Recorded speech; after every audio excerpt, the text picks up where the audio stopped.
Okay, so if you happen to have Bocking, or I purchased Russian Bocking, and it has come up very nicely. I purchased just the root stubs, and this has come up here.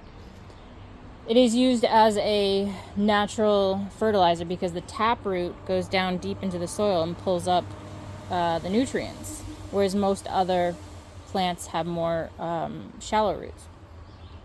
Another example of that might actually be a dandelion.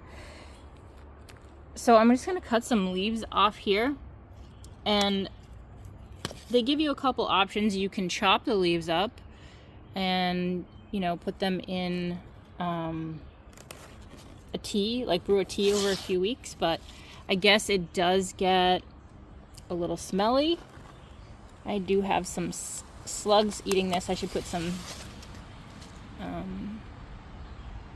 eggshells down to deter the slugs, but it's okay if they want some of it.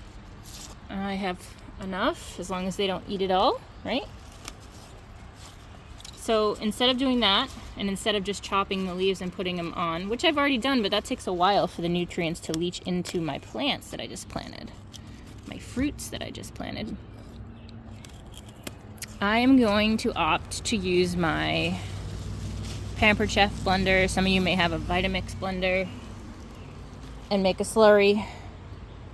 So let's go make a see here, but we actually have wild Bocking, or common Bocking, along one of the sides of the roads here.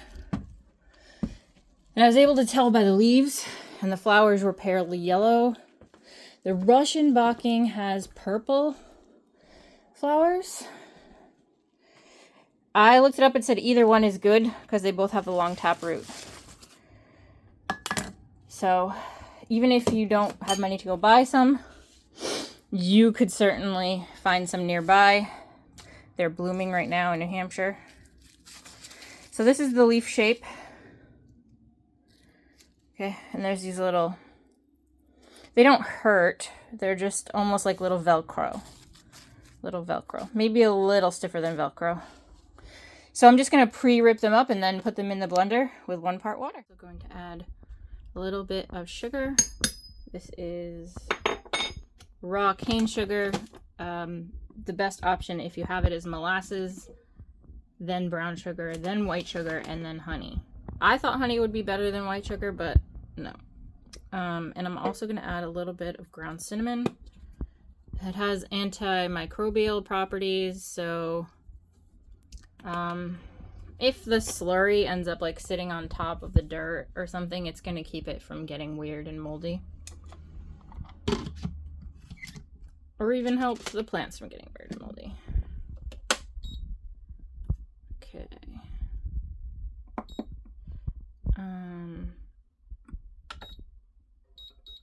We'll go smoothie. Make a smoothie for the plants.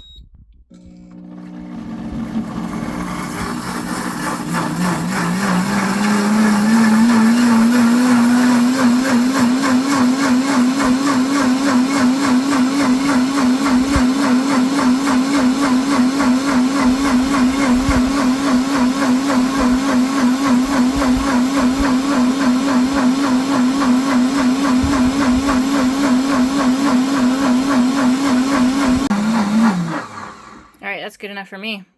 Look at that green slurry. If you're going to mix other stuff in and use your blender, I would only use natural things and wash it really well. I would not put fertilizer in there.